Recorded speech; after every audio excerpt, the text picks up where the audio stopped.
All right, today we have another episode from the archives with one of my incredible guests. Enjoy. Welcome to the Trauma Therapist Podcast, a show about the incredible people dedicated to helping those who have experienced trauma. My name is Guy McPherson, and my mission is to raise the awareness of trauma and to inspire each of us to help those around us. All right, welcome to the Trauma Therapist Podcast. My name is Guy McPherson, and this is the podcast now being listened to in 44 countries, where we interview master trauma therapists from all over the world to learn about what inspires them and the steps they've taken to become masters in their field. If you're a trauma therapist, if you're interested in trauma therapy, or if you're simply passionate about helping other people, this is it. Today, I am so excited to introduce my guest, Fran Waters. Fran, you ready to go? I think I am, and I'm excited. All right. So Fran is a licensed clinical social worker and marriage and family therapist in private practice in Marquette, Michigan. She specializes in sexual, physical, and emotional abuse and dissociation in children and adults. Fran is past president of the International Society for the Study of Trauma and Dissociation, an internationally recognized trainer and consultant in the field of childhood trauma, and has conducted extensive training programs both nationally and internationally. All right, Fran, so just a little bit about you. Take a moment, if you will. Share with us just something personal about yourself, what's it like there, where you're living, and then we'll dive in. All right. Well, I live in rural part of Michigan called the Upper Peninsula of Michigan. It's a wonderful, magnificent, bright, sunny day of 73 degrees, which is unusual for here. Fall is encroaching on us rather quickly. The colors are quite coming out quite brightly with reds and yellows. And I practice in a rural community, and I have a solo private practice. I've been in this community since 1980, and it's a wintry kind of place to live in the winter, but it's also quite beautiful. All right. So let's kind of transition to our first topic here, which is a quote. This podcast really is about getting to know you, master trauma therapists, with the goal of inspiring other clinicians. In order to do that, we want to know kind of what's inspired you on this journey. Share with us, if you will, a quote, a mantra, whatever it is that's helped you kind of along your path. Okay, well, let me first speak a little bit about what inspired me, and then I'll get to the quote, because it's really rather hard to explain what inspired me to work in this field, other than I felt like I was gravitated toward it, that there was this sort of gravitational force, and I'm sure my upbringing had a lot to do with it. My mother regrettably wasn't able to accept her 4-year scholarship in social work at Case Western Reserve in Ohio because of the depression, and her father needed her to help him in the department store. And I came from a family of helping those in need, and I love children. I love working with children. I love to see the transformation that takes place. So I kind of had no other way of being, I guess, other than being in this field. I'm sure there was some unconscious stuff going on myself related to my mother's fulfilled wish, but we never really talked about it. We never talked about what I was going to become when I started undergraduate school. So I felt like this was just something that I was meant to be, and I wanted just to state that, because I think this work requires a certain amount of passion and something greater than can be explained, and a drive that makes us want to work in this field. And then I'll get to the quote, because I think the quote has a lot of relevance to particularly the work that I'm doing in dissociation. I like Albert Einstein's quote. The quote goes like this: "No problem can be solved from the same level of consciousness that created it." I think that's really powerful. And this quote has relevance to me on two levels. One, the child, and myself, secondly, as a clinician. So let's look at the child first. How does this quote pertain to children in this sense of consciousness? Well, the chronically traumatized children use dissociation to escape, of course, the horrors of what they experience. It's their best way of surviving what at the moment is difficult to even imagine. So dissociation is the opposite of consciousness. So the child, in order to recover, must begin to erode the dissociative barriers and to attain a sense of consciousness about herself or himself. The child needs to be mindful of the present, to stop using dissociative defenses to cope after the trauma is over with, which is very difficult because these children become so habitually trained at even minor stress to go somewhere in their mind to dissociate. So to become conscious means not using those defenses and facing the trauma and processing the trauma across all sensory domains as a way of becoming conscious again to the self, to the others, to the environment. So back to Einstein, you can't solve the problem of trauma unless you resolve the dissociation and unless you become develop a level of consciousness, which is the opposite, of course, of dissociation. So the second part of that really pertains to me as a clinician.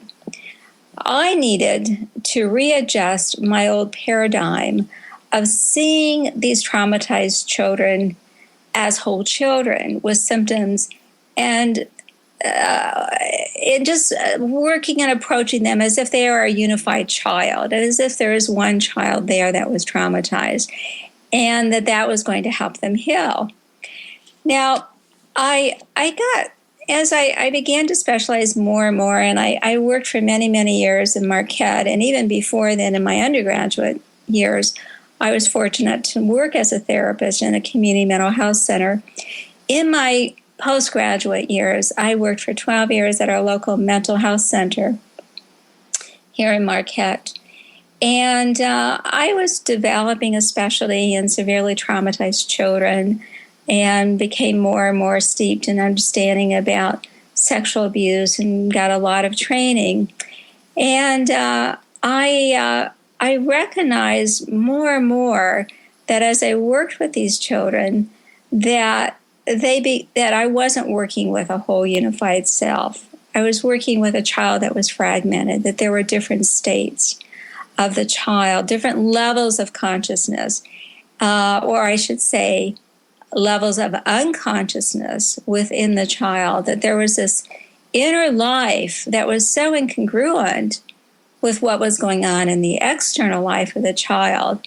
And that in order for me to treat them successfully, I had to change my paradigm. I had to become more conscious of what was going on in the unconscious life of the child, what was driving that behavior, the different changes in their mood and behavior and memory problems.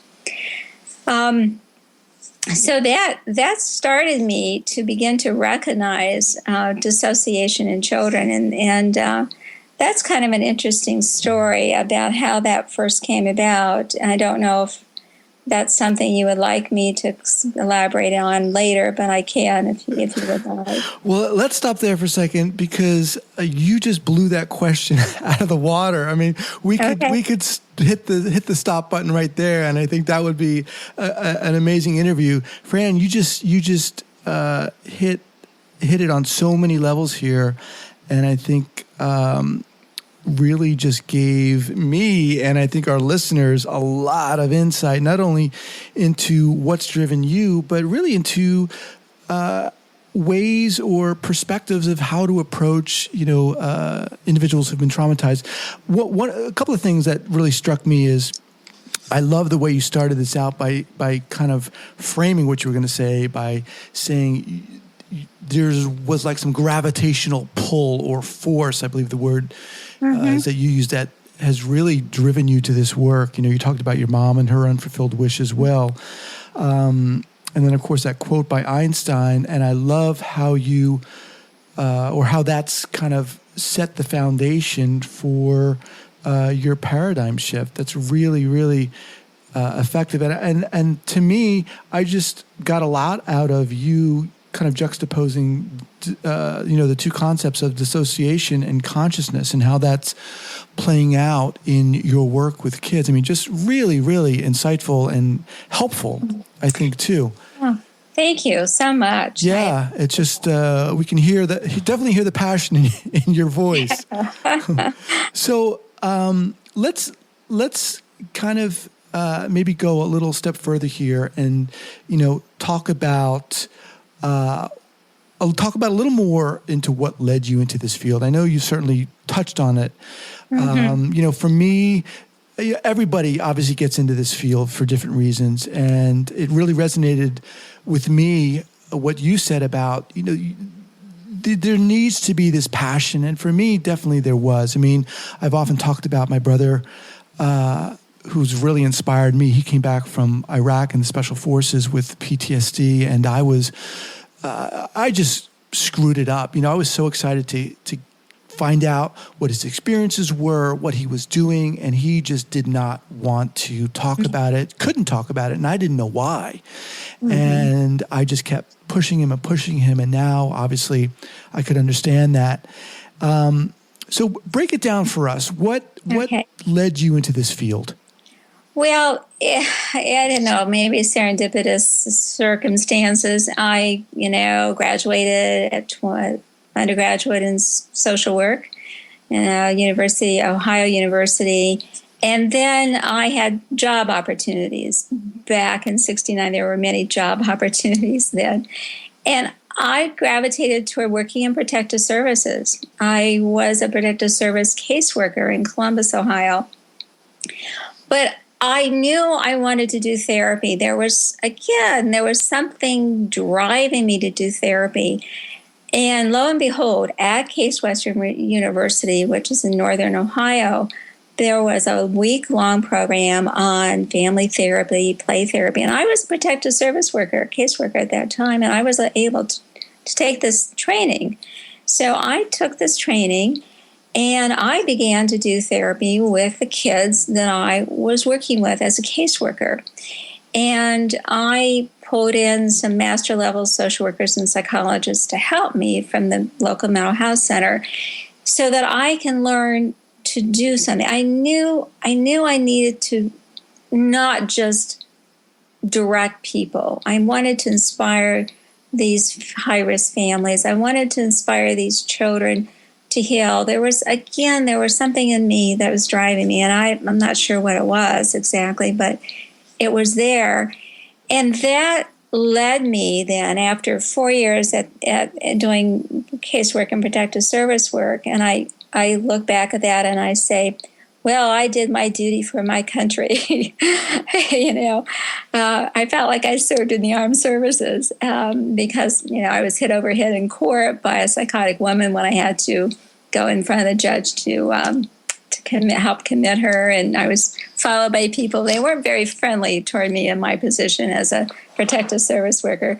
So I then, because of my experience in working with therapy with these kids, I then got a job at the local mental health center and then continue to work with children in the inpatient unit at the Columbus State Hospital, which was part of that assignment, as well as in the clinic. And then I went on to get my master's degree from University of Iowa, and my husband and son and I relocated then in Marquette in the Upper Peninsula here.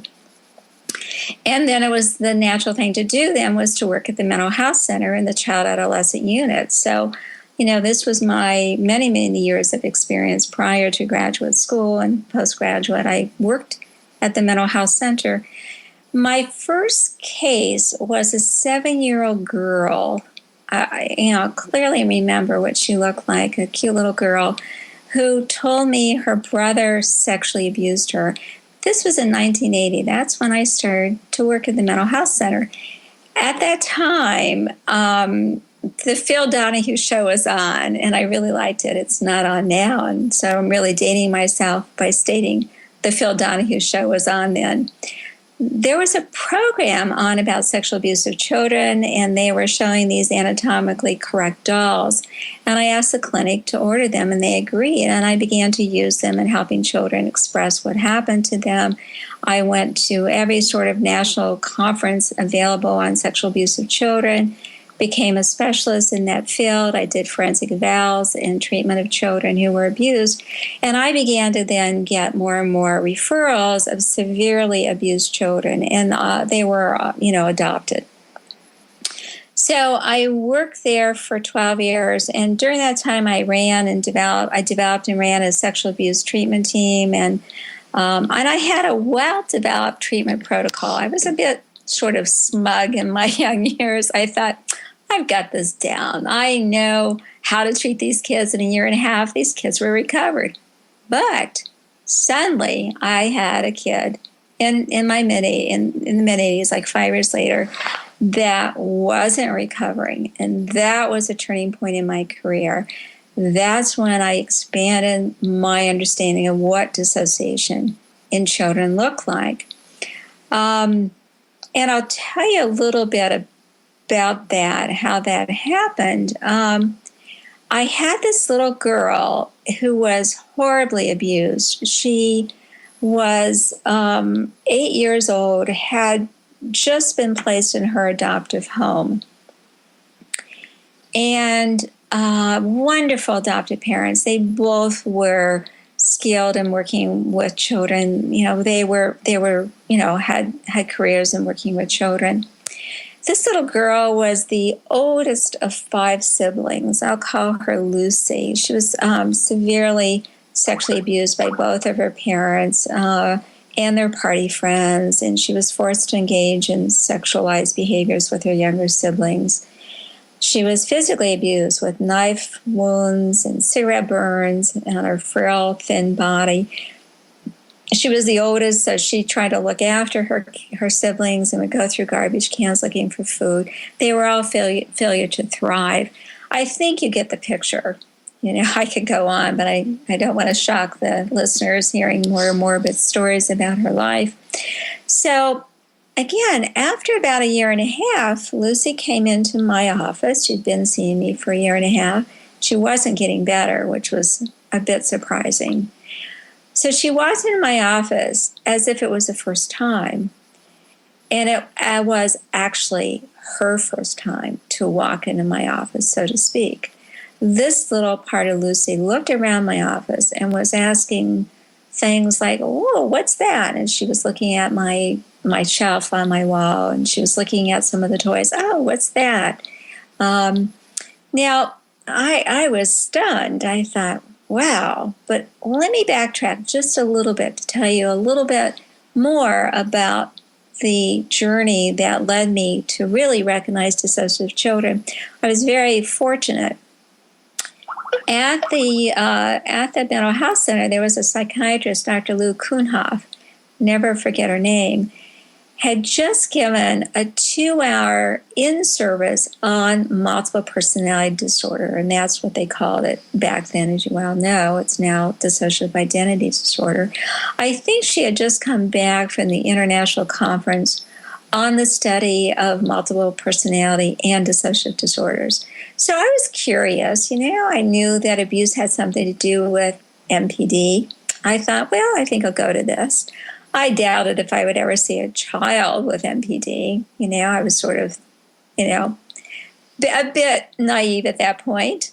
So anyway, I went, and Dr. Kuhnhoff began to describe symptoms of dissociation, including auditory and visual hallucinations, extreme mood and behavior switches, and memory problems, amnesia. So back to Lucy. So Lucy's in my office, and I have now some tools or some understanding of what I think might be going on, but I was totally dumbfounded and a bit frightened myself as to what I was going to do. So I said to Lucy, Lucy, do you hear voices in your head? And she said, yes. And then I took a deep breath and I thought, now what do I do? Oh, well, I would oftentimes ask her to draw pictures. So I said, would you like to draw a picture of what that voice looks like? And she said, yes. And she did. And she called this little girl Samantha. And then I panicked. I thought, what am I going to do next? I don't know what to do next. This was in the mid-'80s. So I called around, and at that point, Dr. Richard Clough was unable to assist me at that point. He was in Pennsylvania. But I was fortunate to find two specialists, Dr. Roger McKinley and his associate Ann Bailey, who practiced in Madison, Wisconsin, just 6 hours from Marquette, who worked with adult multiples. And they agreed to see Lucy and her family. So we all traipsed the 6 hours from Marquette to Madison for Lucy to be evaluated. So after 2 days, parents and I were sitting on the couch, and Dr. McKinley was looking at me from a chair and where he was sitting, and announced that Lucy was a multiple. And years later, he would tease me and said, the look on my face was as white as a sheep. And I was like, my goodness, what do I do next? So he and Ann Bailey graciously provided consultation with me, and we forged a wonderful working relationship.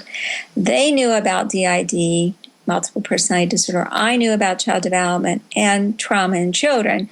Did not know about dissociation, that deeper level.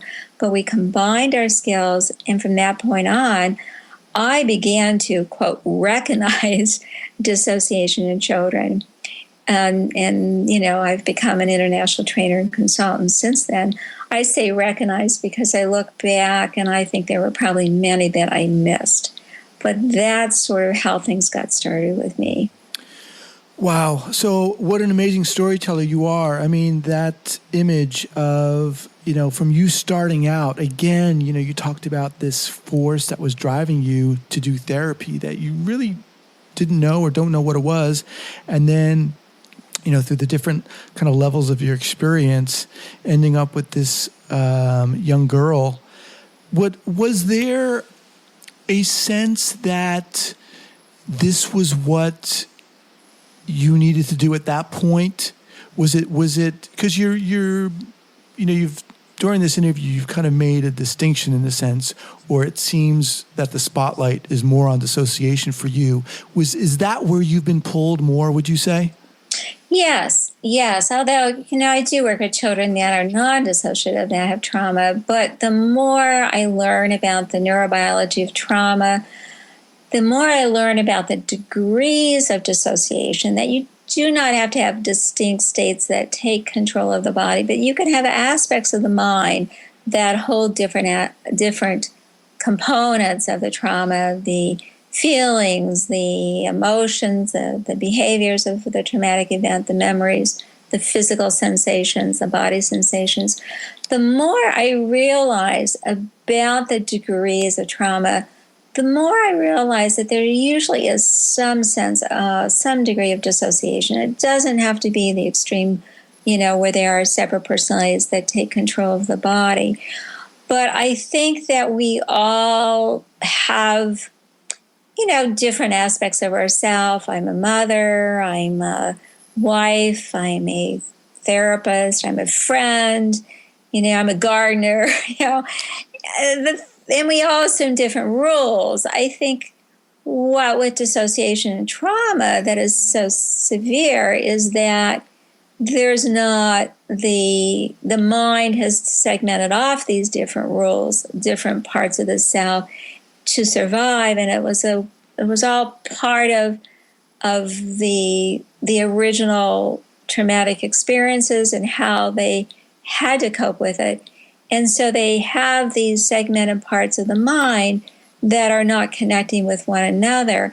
And I think that the most important work that we can do is to begin to help the child, again, to become conscious of those different feeling states, of those different behavioral changes that they exhibit, and and to recognize how that is an expression of the unresolved trauma.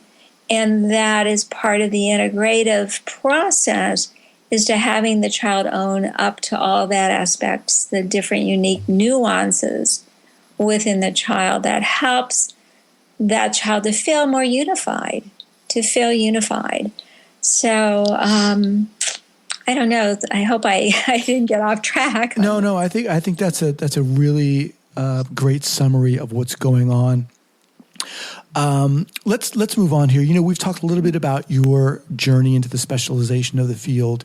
Now, Fran, let's kind of focus on an early clinical error. Tell us a story about an early clinical error you made, and really what you learned from that, how that maybe has since influenced you as a clinician. Okay, if you have time, I have two, and I could not decide on which one, so I'll tell both, and you can kind of decide on how you want to go with that. But I've learned two important things from my mistakes, and I have to continually remind myself of these mistakes, because I have a tendency to want to rush in and help these children, and rather than slow down is actually the faster rate of helping these kids. But one of them goes back to Lucy, the very first child that I just described to you that came in, in the 80s, and I didn't know what I was doing really with her. And I was anxious to help her. She was highly dysregulated, as you can imagine, with her history. She would switch rapidly from one state to another, particularly at bedtime. She would become hyper-aroused, giddy, angry, raging, crying, sobbing, all within a short period of time. Bedtime was really difficult. I'm sure it was a huge trigger for her when a lot of the trauma, the sexual abuse and physical abuse probably occurred. Her mother was wonderful. She would tried everything she could to help calm her down, would dress her in the dead of winter at nighttime with boots and overcoats and walk her up and down the snowy driveway to get her to calm down. And she'd finally fall asleep at nighttime. And she was so highly sensitized to minor triggers.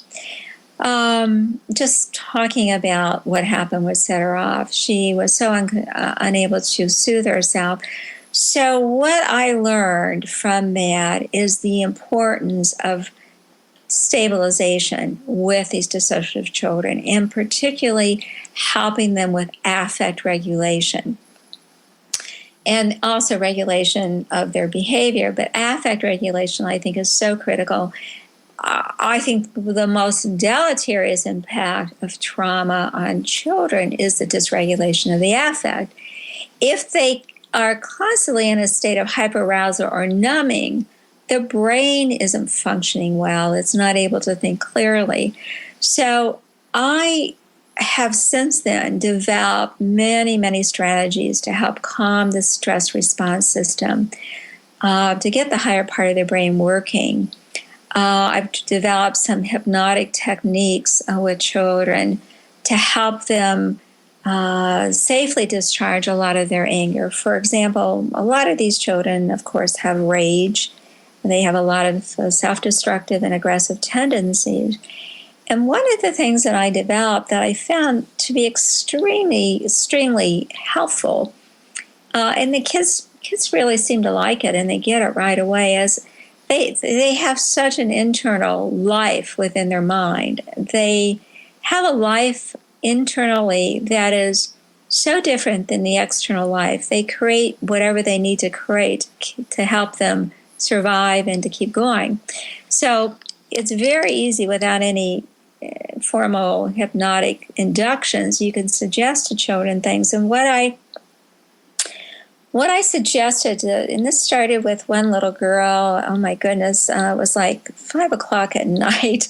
I had seen this little girl at various times of her childhood, and she was physically abused by her father, and his rights were terminated. And she started stealing things from the locker room at school. She was 13. She started doing a lot of odd behaviors, and she was referred to me again, and I asked her if she heard voices in her head, and she said, yes, I do. It's the inner voice of her biological father, which was the bad voice, and the internal voice of her mom, which was the good voice.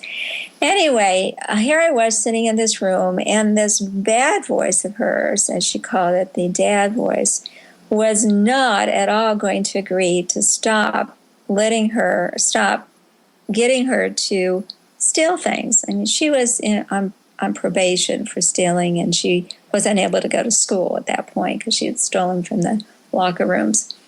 So I'm sitting there, and I'm really getting tired, and this part wasn't going to buy anything I said. And he didn't want to give her any control at all, and I was trying to use a little bit of cognitive therapy with him, and trying to rationalize with him about, well, this is going to get her in a lot of trouble, and he didn't care, and it went on and on. And finally, I don't know where this idea came from, but finally I said, and she was talking for him. She wasn't switching, but she was talking for him. And it occurred to me, this guy carries all the anger. And I said, I think this part of you has done you a favor. He's really carried a lot of anger for what happened to you. But in return, he's also taken control over your behavior. I wonder if he would be willing to take that anger and express it in a different way. For example, I wonder if he would be willing to have an internal anger room where he could have what he needs, like a punching bag and art supplies and things like that would help him get that anger out. And all of a sudden she lit up, and he said, yeah, he's willing to do that. I had such a sense of relief because I didn't know what I was going to do. And so he developed this elaborate internal room. And then I said, well, he could have anything in there he wants. And of course, he wanted junk food. I thought, interesting. And he wanted a swimming pool with a slide. I thought, this is not an internalized bad guy dad. This is a kid. And this kid probably took a lot of the physical and emotional abuse from her father. And he was willing to do all that. And I said, go ahead and do that. And he did. And I said, how's he doing? And she said, he's doing fine. He wants to go there now to get away from all of this. I thought that was kind of funny. Get away from having to talk anymore. And it was so interesting, though. At the end, he thanked me for providing this opportunity for him. And I asked if he would be willing to let us know what he was going to work the anger. What was he going to work on? What was he going to release regarding the anger? What happened? What did he take for her? And he said, no, I'll just work it out on my own. He didn't want to tell her. So really, this one was a protector part of her. So that was such a great experience. And I'm just really fortunate that came to me. I have no idea. Again, I think it was that divine intervention that it came to me. But I have used that technique over and over with the most highly aggressive, teenagers that were into a lot of serious behaviors and involved in the court system. And it has worked with these dissociative kids. I adapted it to also include a comfort room adjoining the anger room where they could go in and relax and have whatever they want in there for comfort, junk food. They oftentimes want food, pillows, funny movies, books to read, art supplies, whatever they want. One young man developed a whole dance studio because he liked music. And I found that to be very helpful, and I found that to be rather integrative because we are combining that rage with calmness and relaxation and fun. And these parts did not know what I meant by relaxation and fun. It took them a little while to kind of get into that. After they worked on the anger in the anger room, they were willing to go in and see what this was like. And that was very integrative because I was helping them blend their emotional states. So what I learned from this, that was the first thing, was that we need to calm down the stress response system before we can really begin to do therapy with these kids. Not do therapy, but before we can process their trauma. They have to calm down. And they also have to work with the different parts of themselves in collaboration. But the affect dysregulation was a real impairment to getting the higher part of the brain working. So that was the first lesson. Now, I'd like to tell you the second mistake that I made that I think is very important, if I may. Sure. The second one has to do with the importance of attachment figures in a child's life. I have learned that in order for us to do this kind of work, these children have to have a secure attachment, or at least someone in their life that is supporting them and rooting for them, that inspires them to face the tough work that they have to do. So I see the attachment as providing the anchor for the children to do this work. It's the anchor. It keeps them kind of stable. So I have learned that it's really important to focus on developing that relationship between the child and the parents, whether it's biological parents, oftentimes they're adoptive or foster parents, to teach these parents how to be empathic to the child, to be attuned to what's going on internally with them, and just not see the behavior as that's the kid and define the kid by the behavior. So that is one part of the attachment. But the other part that I found in working with parents is very important, that is easy to miss, because when you work with dissociative children, you're so focused on their trauma, their horrendous past histories, that you don't always recognize what's going on in the current environment that also causes them to rely on dissociation. So I have found that I've made this mistake, that I haven't gotten really good histories on the parents. A lot of these parents, they're good people, but they also have trauma histories, and that they're easily triggered by these children. These children are extremely provocative. They're used to getting negative responses. They're oftentimes have unresolved grief and loss issues about their own biological parents. And so they come with a plethora of lots of issues related in relationships, related to parents and related to people that they don't trust. So I remember working with, particularly with these two little kids that were adopted from Eastern Europe. They resided in the orphanage prior to their adoption. And there was Sarah and Rudy. Sarah was 3 years old and Rudy was 18 months old at the time they were adopted. They were like feral children. They had to be taught to eat, speak, how to eat properly, speak. They were highly hyper-aroused and spent a lot of time spinning around and, agitating each other. They were quite aggressive, particularly Rudy, the younger one, was very aggressive.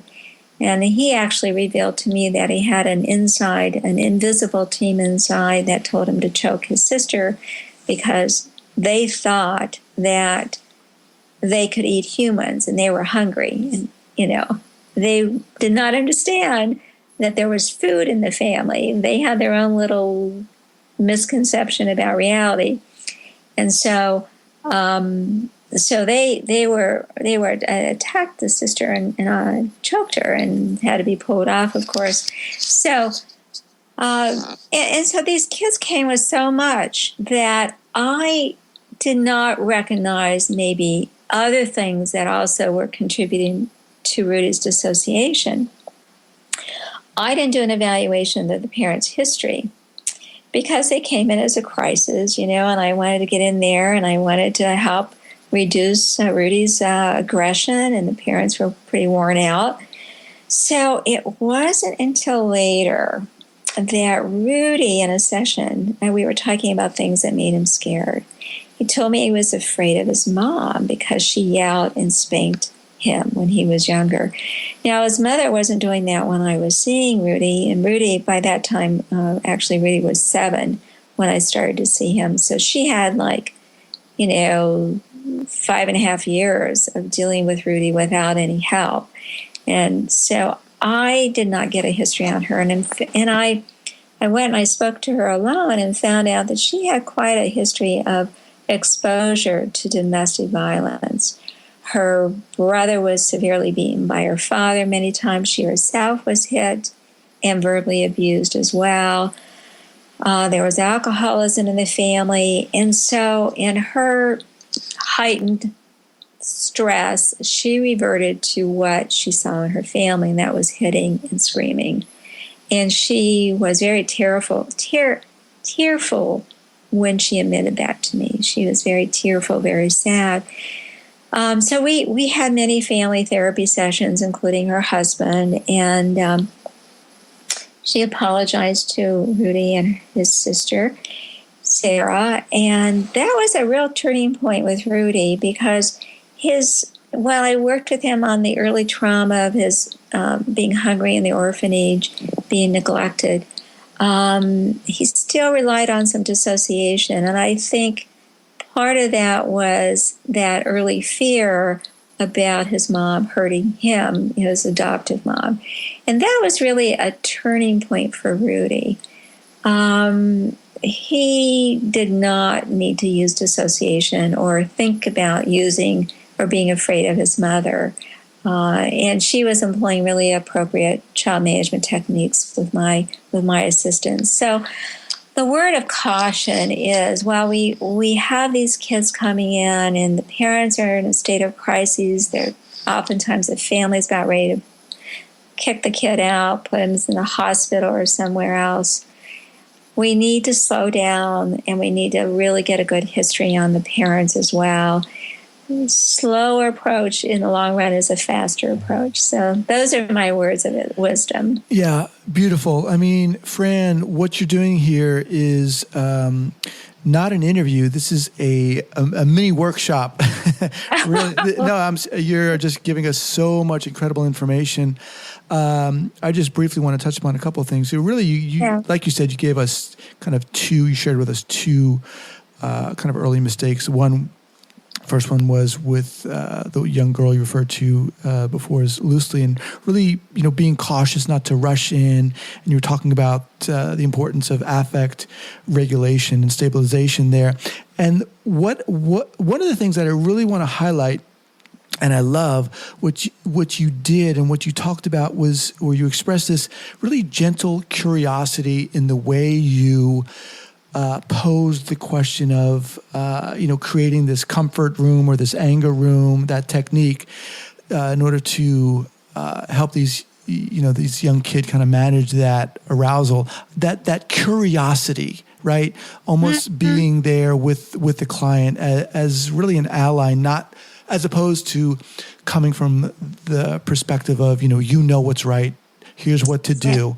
And that is such a great perspective. I love that. And the second thing you shared was, the importance of the attachment figure and really taking a careful history. Awesome. Again, this is just incredible information. Okay. So let's get to one of my favorite questions. We've talked a little bit about what got you here, some of the challenges. I also believe it's important that we know why we're doing this on a day-to-day basis.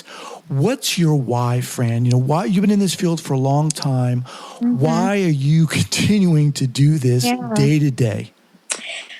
Your questions are so good that really are very thought-provoking, and I really had to spend a long time sort of figuring that out. I'm not sure I got it all figured out, but again, there's something deep within my gut about helping children. I believe that if you are helping children, you are changing the world. That sounds a bit cliche, but I really believe that. There's something very deep within me that drives me to do this. First of all, I'm very fond of children, and to help a traumatized child recover, I think is the most gratifying work that I can think of doing. these children come to me so depleted of spirit. They have bags under their eyes due to a lack of sleep and constant nightmares, and the weight of the world on their small, droopy shoulders. Their minds are really fractured from their trauma, and they're in a state of confusion. They don't know where the world begins, where their body ends and the world begins. Their dissociated mind misses so much of the world, and they have been oftentimes demoralized by missed diagnoses, by treatment regimens that have been ineffective, including a lot of medications with side effects. They have, even their PTSDs is often unrecognized, even though it's maybe fairly recent. So as I work with these kids, they'll say to me, as I begin to really work on not their behavior, but what's going on inside of them at the time of the behavior, they'll say, "You're different. You really understand me." One girl, I'm very fond of her. She's an adult with a family now. We communicate occasionally. She was 16 years old, and she had dissociative identity disorder. She would probably meet the criteria of about every diagnosis in the DSM. Lots of comorbidity. Well, she fired me a couple times, but she kept returning to me. I asked her why, and she said, "You're the only one who knows what's inside of me." And I think those sort of words, that like I'm resonating with them and they're being understood. I'm seeing the different parts of themselves and I'm accepting them. And I'm accepting the parts as a complete whole of them. It's not that I'm seeing them as different personalities, different, but I see them as a whole, as a composite of the whole self. And that gives them a sense of hope. So to understand them and help them to tell about their inner world, their trauma, and to see this relief in them is very gratifying.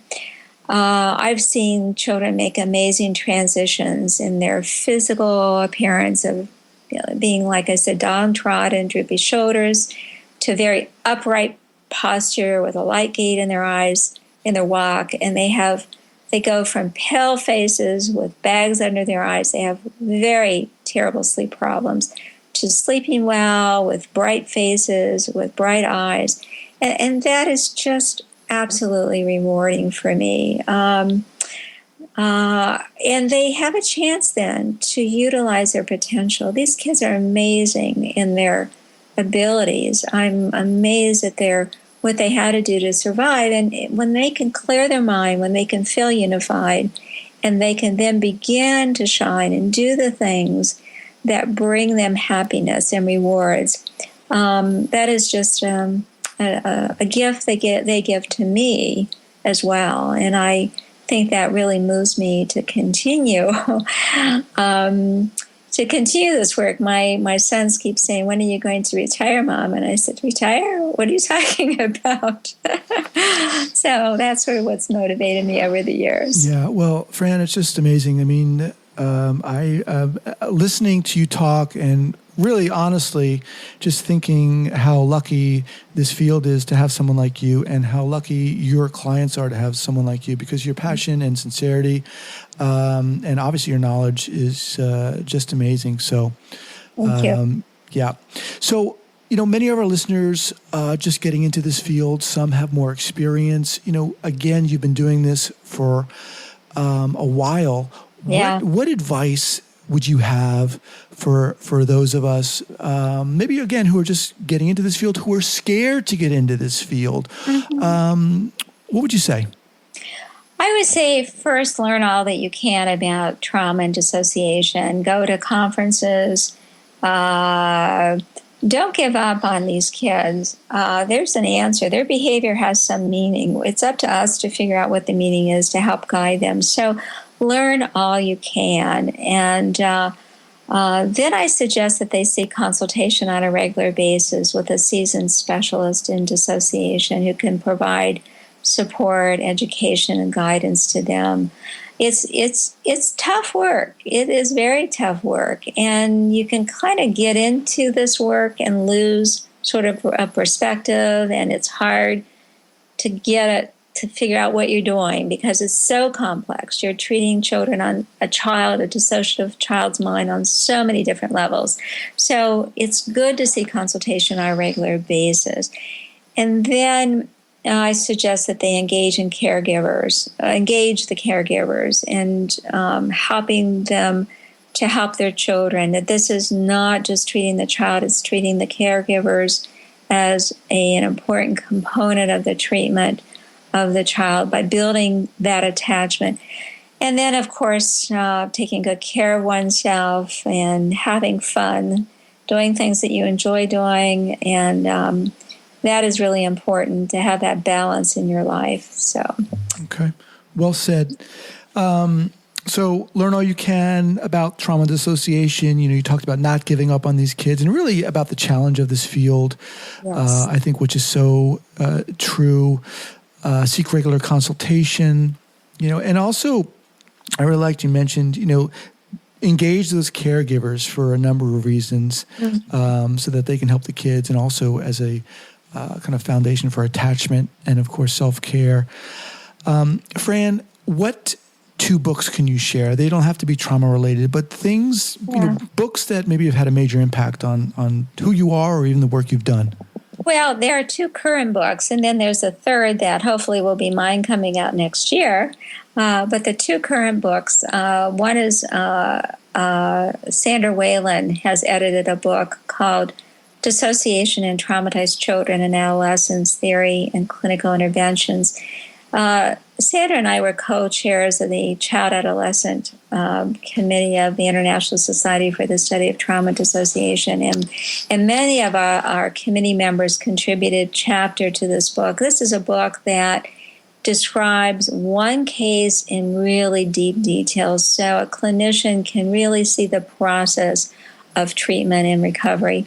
The other book is by Joyce Selberg, and it's a wonderful book. It's called The Child Survivor, Healing Developmental Trauma and Dissociation.